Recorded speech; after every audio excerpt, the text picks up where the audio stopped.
The Americans don't have that tax. The Europeans are exempting heavy industry from that tax. The Chinese economy doesn't pay that tax.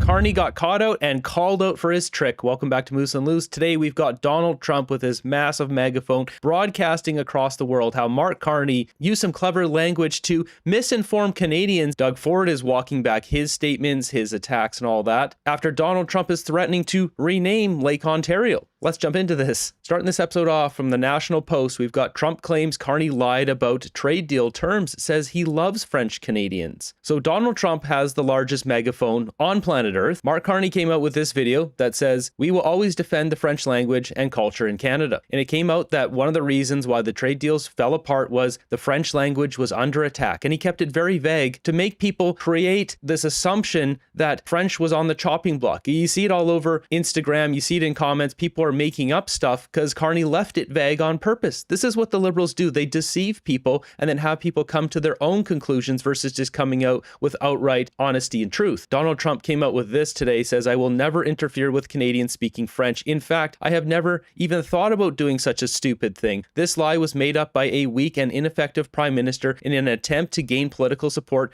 which he has totally lost from the people of Quebec. I love French Canadians, President Donald J. Trump." Carney hasn't lost support from the people of Quebec. Unfortunately, there's some things Donald Trump could do to awaken Canadians to what Mark Carney is doing. Unfortunately, this inflammatory stuff doesn't help us with the Lake Ontario, which we'll get to in a minute here. So I showed in the previous video, Jameson Greer called out Mark Carney and said himself he has a kid that was born in Paris. He speaks French himself. There was no attack on the French language. And he said this was all about Netflix and discussions over programming in French. So Mark Carney got questioned about this and he had to answer the question because he was caught out on this, leaving this nebulous conclusion that people were thinking that French was on the chopping block with the negotiations.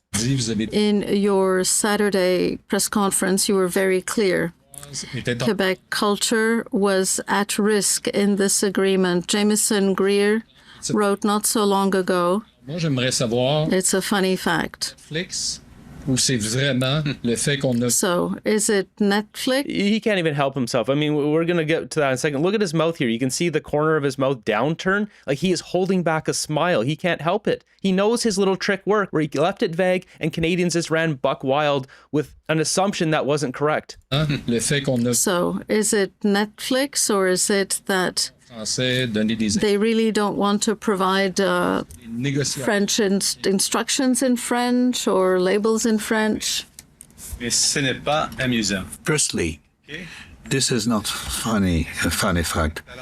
For Americans, French language, the Francophone culture, the Canadian culture, these are irritants. Here in Quebec, here in Canada, these are rights.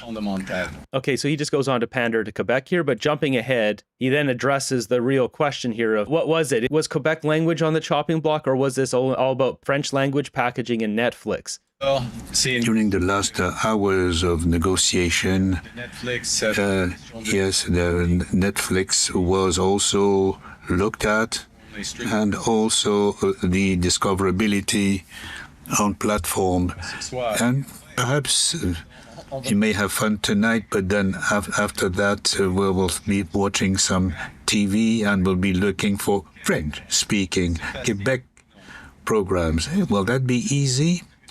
And this, thanks to the bill here in Quebec, it is easier. For the Americans, this is an irritant. All right. Here, it's a law. So this guy intentionally deceived Canadians with such a vague statement, knowing that Canadians would interpret this certain ways in that French is on the chopping block just to get political support. Like, he's absolutely devious. We thought Trudeau was bad, unethical. Mark Carney is a whole other level. So we got Mark Nixon posting this one here with Trump's tweet, but more importantly, Melanie Joly gets asked about this. What do you make of President Trump's comments that the Prime Minister was fabricating the issue around the protection of the French language and how he says that he loves French Canadian people? Vous pouvez répondre en français aussi. We all love French Canadian people.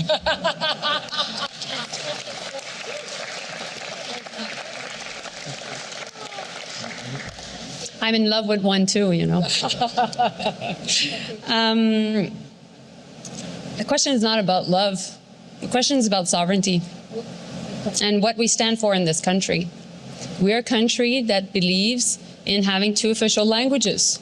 And She's going along with this narrative. It's like, that's not what it was about. It was about Netflix and packaging, not sovereignty. My goodness. So we're not going to listen to any more of that rhetoric. It's aggravating. So we've got Donald Trump also coming out with this one saying Canada's been ripping off the USA for decades. They've been charging our farmers 400% tariffs and more. They have driven many wonderful US companies out of business. For 10 years, they won't certify Gulfstream jets until I got involved. They wanted 100% of the market for Gulfstream's Canadian competitor. I deal with many countries, and Canada is easily the most difficult and unreasonable. They feel entitled, but they are not a state and will be entitled no longer. This is getting ugly. Mark Carney is destroying our relationship with America. And Donald Trump's rhetoric is not helping. He's essentially kind of taken the bait here, and then it's flaring up the liberals. Like, it's just one thing after the other. We've got the Globe and Mail posting this, quoting Carney, "You're at war when you get attacked. We got attacked." He's making it seem like we're at war with America. Like, this is unbelievable rhetoric. And then Globe and Mail, shame on them for posting this garbage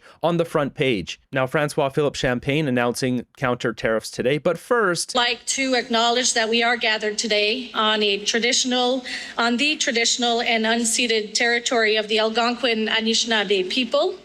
please, enough with the land acknowledgements. This is Canadian land. How about we acknowledge the hardworking taxpayers who pay for this country to exist? Those tariffs will have real consequences for Canadian workers, businesses, and communities across our nation.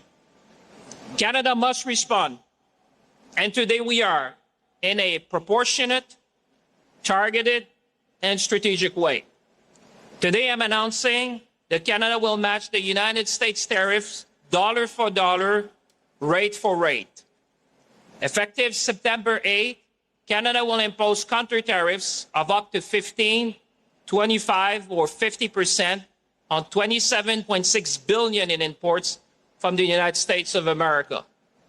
For each product, our tariff would match the American tariff on the same type of Canadian good. Let me just translate that for everyone. Mark Carney and, Francois Philippe Champagne here announcing that the Canadian government will be charging taxes on Canadians of up to 50% tax on $28.6 billion of goods. They're going to be increasing taxes on us of up to 50%. That's what this is. They can say it's a dollar for dollar battle. This is increasing taxes when we are already taxed out the wazoo. They really want to do this, and they should be cutting taxes across the board on everything. Cut income tax, cut GST, cut something, get rid of the gas tax. The gas tax coming back on a week into September. These charlatans don't even care. We got Pierre Poilievre doing a press conference today, and he actually got a phone call today with Mark Carney, a phone call meeting. I'm guessing it was probably not that long, 15, 20 minutes max, trying to recall Parliament. Poilievre's like, let's bring everyone back. Of course, Carney's not going to do that because he doesn't care about Canadians and democracy in Canada. He doesn't want this to go through Parliament and people to have a say. He wants to run Canada like a dictator. We asked the Prime Minister today to reveal the cost to individual families of his proposed counter tariffs. He said the other day that tariffs are taxes. That is a quote. So what will the retaliatory tariffs mean for grocery bills, gas prices, and the cost of everyday goods? How much more will families have to pay? So we know Champagne just announced 15, 25, 50%, depending on the products. Poilievre at this point has already had this conversation with Carney, trying to recall Parliament. We all know how that went. Carney said, nope, there's not a chance we're doing that. Now, moving ahead, we've got Donald Trump posting this, wanting to rename Lake Ontario to Lake America. This is just a direct shot at Doug Ford. Doug Ford wanted his attention. Well, he got it. He got it on the world stage. Donald Trump posting, the United States is giving serious consideration to changing the name of Lake Ontario to Lake America, in that we don't expect to doing much business with Ontario any longer. Thank you for this tension on this matter. I mean, they're going to do business regardless, but this is him clapping back against Doug Ford. And as Tracy Wilson here from the CCFR, this guy's a giant toddler, I swear to God. Like, this is embarrassing to watch this. Like, Donald Trump needs to pull back and not flare this up, but he's playing into it because of how he is. Melanie Joly once again asked about this. Trump said he's seriously considering renaming Lake Ontario Lake America. Is there anything you can do to stop that, and where do you think it's going to send? We'll always call it Lake Ontario. so heroic. We'll always call it Lake Ontario. My goodness, get a deal. Get back to negotiating table. She is so incredibly incompetent. Over on CNN here, we've got Doug Ford not puffing his chest out anymore, is he? Just imagine if America renames that, and Google is in America, they will rename it on the map. Then Doug Ford will be to blame for this. Doug Ford is joining us right now. Premier, thank you very much for joining us. It sounds like your frustration with President Trump and his tariffs policy against Canada is escalating. Would it be wiser to take the temperature down a bit right now between these two longtime great allies? I think so, Wolf. Things got a little heated. It got a little personal yesterday between the president and myself. But I want to make a good deal for the American people, a good deal for the Canadians. And we're the two greatest countries in the world. We're each other's number one customer. And it's time to... Look at this, Doug Ford turning with his tail between his legs. I'm sorry, Mr. Trump. What happened to elbows up, Doug? Get back to the table and let's negotiate a fair deal, because it's hurting the U.S., it's hurting Canada, and we just want to make sure that we have a fair deal. Doug Ford is an embarrassment to Canada. Mark Carney, Melanie Joly, all these people are embarrassments to Canada. The only man with some reason around here is Pierre Poilievre. Of course, they're trying to completely block out of the media, so he gets asked about the industrial carbon tax, and she tries to twist the question, try to get Poilievre with a, are you anti-environmental? You talk about scrapping carbon tax. Are we scrapping all climate protections in favor of getting the economy going? Well, the industrial carbon tax is not a climate protection. It is a tax. It's a money grab that simply weighs down our steel, aluminum, autos, and other core industries. The Americans don't have that tax. The Europeans are exempting heavy industry from that tax. The Chinese economy doesn't pay that tax. So it doesn't help the environment to drive production out of our economy into hostile overseas economies by taxing our industry into the ground. What we need to do is reduce the governmental costs for our industry so that they can actually compete while bringing home the investment and jobs for our people. So no, this is not about the environment. This does not, the industrial carbon tax has nothing to do with the environment. It is a cash grab that kills jobs for our people and drives up the costs for our consumers. That's all it is. It's a tax on Canadians, period. And it's hurting our businesses. It's hurting our entire economy. Now, jumping over to CBC, we've got a yin and yang situation here where we have got the voice of reason and a voice of, well, not reason. In that all of this brouhaha between the premiers, more specifically Doug Ford and Donald Trump, is not helping things. It's making things worse, as we've seen. Doug Ford. Kate, do you think Premier Ford is hurting or helping the Canadian cause with rhetoric like that? I mean, you're dealing with a really thin-skinned person in the White House. I don't think name-calling, to Rob's point, is how you get back to the table. And it seems to me that a number of premiers, not just Premier Ford, but a number of premiers are prioritizing the political high and the dopamine hit of hitting back against Donald Trump over what might be in the best interest of their province. That's it. So why aren't the premiers saying, whoa, we're not going to just get angry about this. Like, can we see the deal? If not, just go back to the table and work it out. Do a 1-week extension. Why are we getting angry right away? The Americans are saying, we're ready to negotiate. Where'd you guys go? Why are Canadians backing Carney when they want to negotiate? Something else that I think the premiers in particular need to be very careful about doing, and that's putting on the table for countermeasures or threats around energy supply, assets and resources for which they do not control. If Danielle Smith had suggested publicly that removal of the French language, packaging, labeling requirements, anything really to do with Quebec cultural sovereignty was on the table and something that the Prime Minister should consider, premiers would rightly be outraged. I think it is irresponsible to ask Danielle Smith and Scott Moe to leverage their own energy assets without considering what's those in your own province. That's how you have more division in this country and not how you try to get back to the table and approach things in a unified manner. And they've repeatedly ruled it out, right? Like, this is not the first time Ford has floated this idea, and they say that's just not, it's not going to work. It's a non-starter for us. The voice of reason here, Kate, always bringing it. I think she treads that line where she doesn't go too far, and that's why they bring her back. She did call out David Cochrane once, which was great. Now, the yin to the yang here, we've got Vandana, or whatever her name is, Vandana, this former advisor to Justin Trudeau. She's the opposite to the voice of reason. Vandana, what do you make of that? I don't think Parliament is an effective communications tool to the public. I think it's an effective political tool that can be used, which tells me that I feel that the leader of the opposition is trying to get into the narrative of what's happening in the trade war because there's not a space for him otherwise, right?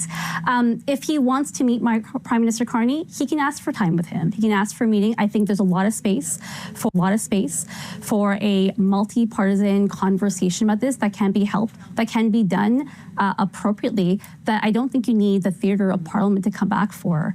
I don't think that's going to be useful. I think right now, a time when Parliament came back, when there was a minority government, that makes sense. The Prime Minister Carney has a majority government, and in the time that it takes to make deals happen, to think about what the next step, to think of appropriate supports for the Canadian economy, he needs to do that now. And bringing together Parliament, I don't think is the most effective use of his ability to bring relief to Canadians. She can't be serious. She doesn't want Parliament to come back. No, we don't need Parliament. Let's let this dictator Carney just destroy our relationship with the United States. On big things, I mean, that is what Prime Minister Carney has been doing. He hasn't just been solely focused on the U.S. He's been focused on new economic partnerships. He's been focused on getting Canada into the culture of building big projects faster and trying to focus on that. We've had the highest amount of FDI and creating a number of jobs and focusing on how do we strengthen our economy that even if all things go back, let's say it does, that just in case this happens again, and we don't know what's going to happen with the midterms, we don't know what's going to happen with the next election, or where the Republican Party or the Democrat Party is going to go, what inoculates us from the future of any of this happening?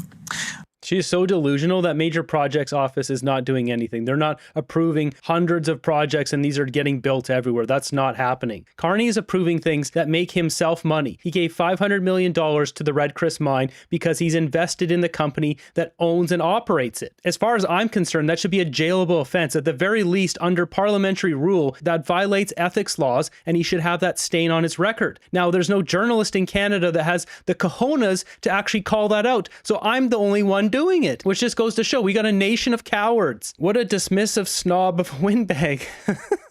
She knows that announcements without official opposition representing many diverse ridings in a large country are how the Liberals, so I can't read the rest of that, but basically, yeah, I mean, it's not representing the people of Canada. When you're not going back to Parliament, you don't have all members of Parliament who can freely voice the concerns of their constituents. This just turns into a dictatorship. I'm dumbfounded by her frankness and simple arrogance. What a democracy blocking statement. This is not a dictatorship. She's getting slaughtered in these comments. Another Trudeau loser pretending to be smart. Bypass Parliament because she thinks it's a Polyev ploy. Sounds like paid media to me. That person don't represent Canada. Ignore this apologist. Shameful pretzel making. Casually advocating for a dictatorship. Yeah, that's what this is. This is an embarrassing look for Canada, having this lady spewing this garbage on the CBC.